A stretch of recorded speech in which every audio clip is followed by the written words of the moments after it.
Bonjour, aujourd'hui je vais présenter un pont tournant peu connu en France mais qui présente beaucoup d'atouts. Cette présentation fait un peu suite à la vidéo de Gabrielle de Neutrinopolis sur le pont tournant Fleischmann qu'elle a installé et à sa vidéo sur le comparatif entre les ponts Rocco et Fleischmann. J'avais essayé d'y mettre un commentaire mais celui-ci pour une raison mystérieuse n'a jamais pu passer. Il est à effacer systématiquement, donc je me suis dit qu'une vidéo de présentation pourrait intéresser des modélistes comme Piperpot qui se posent aussi des questions sur l'achat d'un pont. Sur mon réseau, il est installé depuis 3 ans et j'en suis pleinement satisfait. Il ne m'a pas encore causé de soucis et tout fonctionne parfaitement. Je l'avais acheté d'occasion neuf, jamais déballé, à 260 euros. Il venait de chez Jura Modélisme, mais il ne semble plus commercialisé en France et il faut aller le chercher soit en Angleterre où on le trouve à 350 livres, soit sur le site du fabricant Eljan au Danemark où il vaut 450 euros environ. Tout est dans la boîte, c'est 450 euros et c'est tout. Pas besoin d'acheter d'extension pour ajouter des voies de sortie, pas besoin non plus d'acheter un boîtier de commande pour passer en digital, chaque voie ayant une adresse propre. On le commande comme un aiguillage avec une Multimos ou depuis un logiciel. Le positionnement est très précis et fait appel à une cellule photoélectrique qui détermine le point zéro et à un moteur pas à pas qui fait tourner le pont et retrouve la voie désirée. Il n'y a pas non plus d'angle imposé et on peut mettre les voies là où on veut, jusqu'à 48 voies possibles. L'inversion de polarité est gérée automatiquement par le pont. Il y a une zone neutre de 5 degrés où on ne peut pas mettre de voie car c'est là que se fait l'inversion de la polarité. Les branchements sont très simples, tout se fait sur le boîtier de commande. Il y a deux fils d'alimentation en 16 volts 500 mA alternatifs ou directement par le courant DCC de la voie. C'est ce mode qu'il faut utiliser si on veut commander le pont avec un logiciel ou une Multimos. Deux fils pour le DCC et un câble réseau RJ45 qui relie le pont au boîtier de commande. Il est en code 83 alors que mon réseau est en code 100, mais ça ne m'a pas posé de problème. Il suffit de limer un peu le dessus du rail en code 100 de la voie d'entrée pour l'amener au niveau du code 83. Les autres voies étant en code 83 ou en code 100 modifié. D'ailleurs, les deux dernières voies que j'ai rajoutées sont en code 100 car je n'avais plus de code 83. On peut rajouter des voies très facilement une fois le pont posé sans avoir à rien démonter. Les voies sont mises comme on veut, sans angle imposé.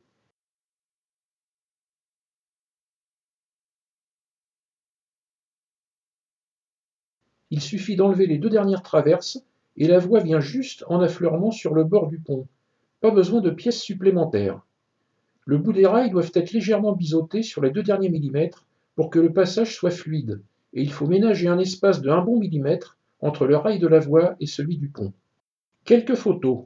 Le mécanisme d'entraînement avec sa roue dentée, la photodiode qui permet de retrouver la position 0 pour le calibrage,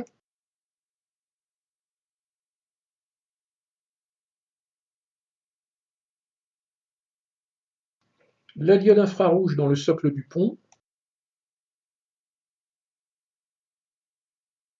l'électronique de commande du moteur et du calibrage, la partie mâle de liaison avec le socle du pont, la partie femelle sur le socle du pont, les lamelles se nettoient à l'alcool. Un aperçu des différentes fonctions. Recette qui efface toute programmation antérieure et se remet au réglage usine. Adresse qui permet le réglage de l'adresse numérique. Del qui permet l'effacement d'une position programmée. Prog, enregistrement de la position d'une voie et de son numéro. Cal, c'est la fonction de calibrage qui remet le pont en face de la voie numéro 1. Il est à faire quand on enlève le pont pour le nettoyer ou si l'alimentation du pont se trouve coupée alors qu'il tourne. Et enfin TR qui permet le choix de la voie pour positionner le pont. Ici on est en voie 6 qui est ma voie d'entrée-sortie. Pour aller de la voie 6, donc la voie d'entrée-sortie, en voie 9, il faut appuyer une fois sur la touche Go7, puis choisir le numéro avec les touches fléchées et appuyer une nouvelle fois sur la touche Go7 pour que le pont se positionne avec précision sur la voie choisie.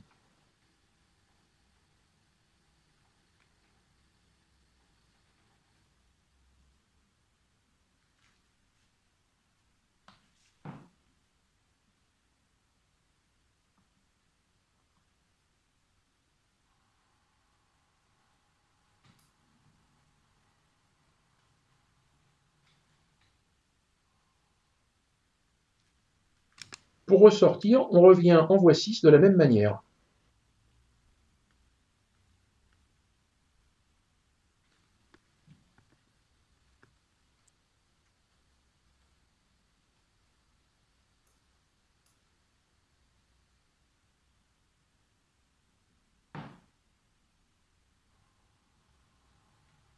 Vous noterez que le passage du code 83 au code 100 est imperceptible et ne pose aucun problème.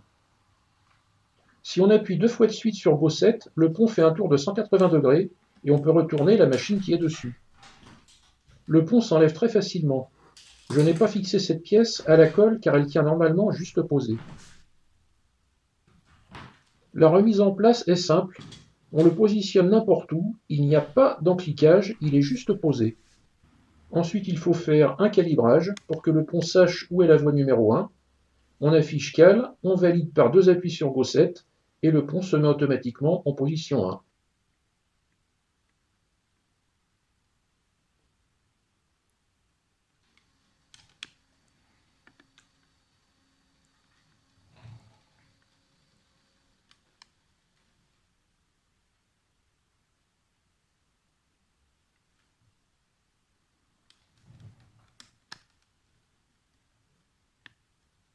De là, on peut repasser sur une autre voie avec toujours la même précision.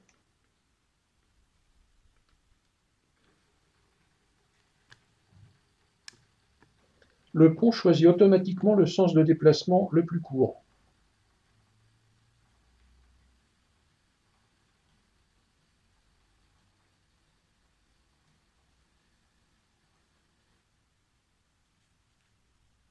Attention aussi d'avoir une longueur d'au moins 31 cm quand vous choisissez un pont, car les grands gabarits ne tiendront pas sur un pont plus court.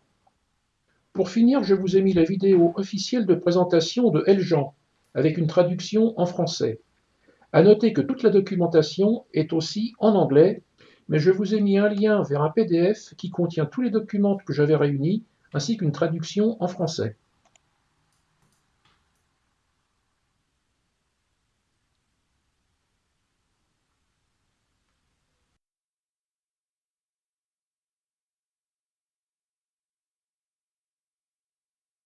Le pont existe en deux modèles, un 28 cm de référence 89-111 et un 31 cm de référence 89-212. Attention si vous le commandez en Angleterre, car il existe aussi en échelle OO, double zéro. À l'allumage, c'est la dernière voie utilisée qui est affichée, ce qui est bien pratique. Le pont doit être installé sur une surface plane, stable et de niveau.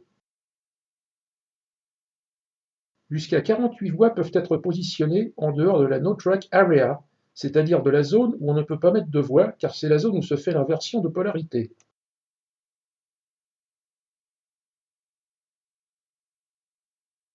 Il y a un capteur optique à l'intérieur de la fosse. Ce capteur donne la position 0.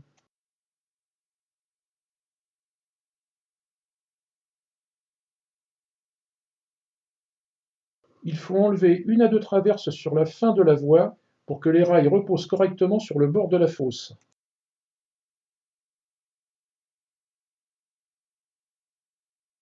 Pour une transition en douceur entre la voie sur le pont et les pistes de service, vous devez limer les rails en biais d'environ 30 degrés sur 4 mm.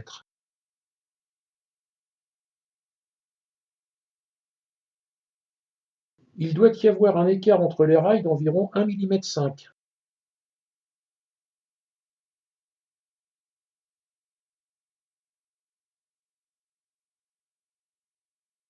La transition entre les rails doit être au même niveau.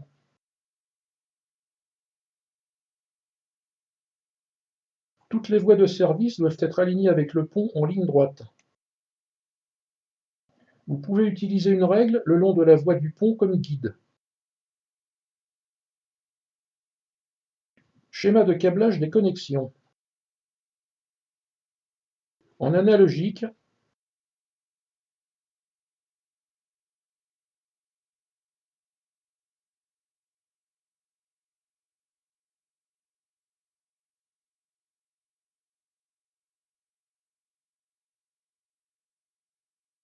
Notez que c'est le type de câblage que j'ai utilisé pour que le pont ne soit pas alimenté par le courant DCC, pour ne pas surcharger inutilement la centrale. Il supporte de 15 à 20 volts en alimentation, en courant alternatif, avec 500 mA. Vous devez organiser une alimentation séparée pour chaque piste autour du pont.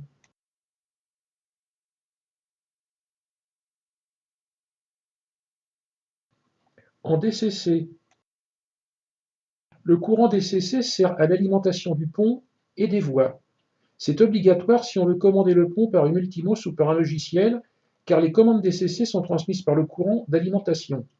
Mais si vous commandez le pont que par son boîtier, je vous conseille d'avoir une alimentation séparée comme dans le branchement en analogique. C'est ce que j'utilise.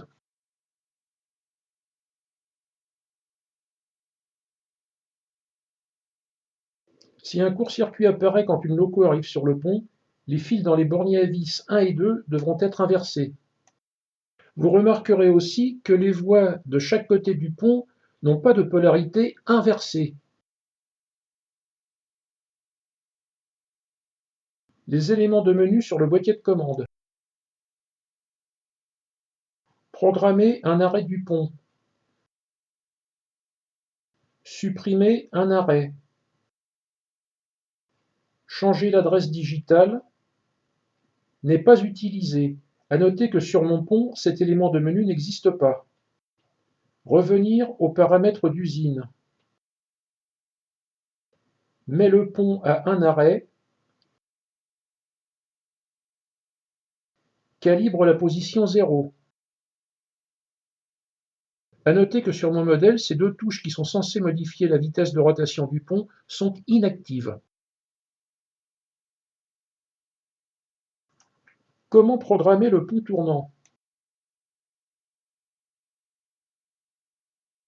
On sélectionne Prog avec la touche fléchée et on valide, ce qui passe en mode programmation. Prog clignote alors sur l'afficheur. Le pont est amené précisément à la position désirée avec les touches fléchées.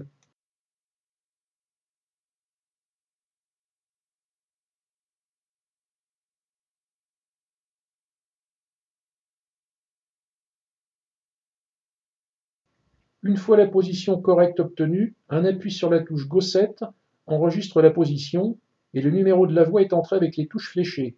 On valide avec Go7 et la position est sauvée. Notez que par défaut, c'est le dernier numéro entré plus 1 qui s'affiche quand on a validé la position.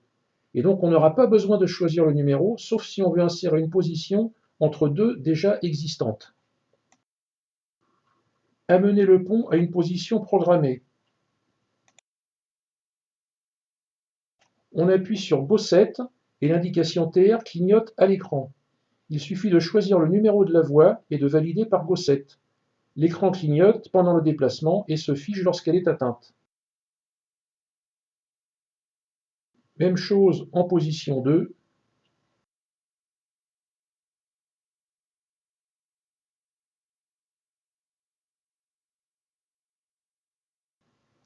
Et revenir en 3.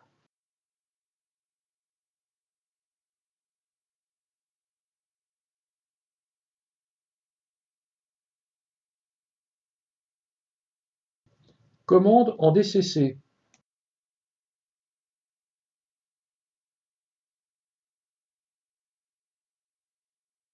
L'adresse de base est 229 par défaut, mais elle peut être changée.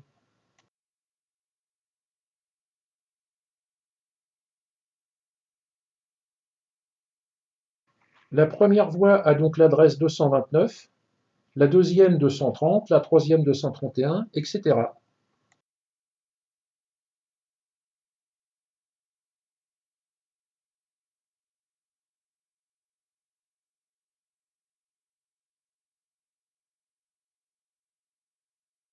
Lorsqu'on envoie la commande depuis la console numérique, l'ordre est affiché aussi sur le boîtier de commande. Mais à moins de piloter le pont depuis un logiciel, par exemple pour suivre un scénario prédéfini, il est plus pratique de commander le pont par le boîtier.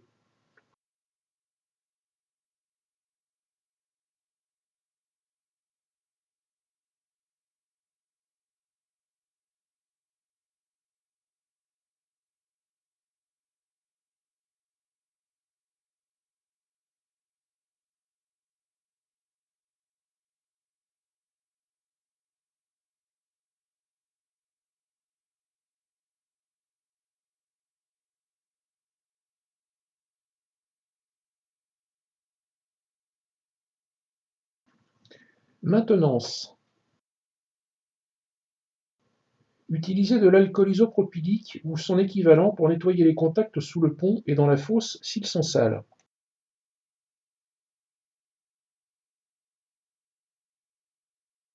À chaque fois que le pont est enlevé de la fosse, il doit être calibré pour trouver les positions correctement.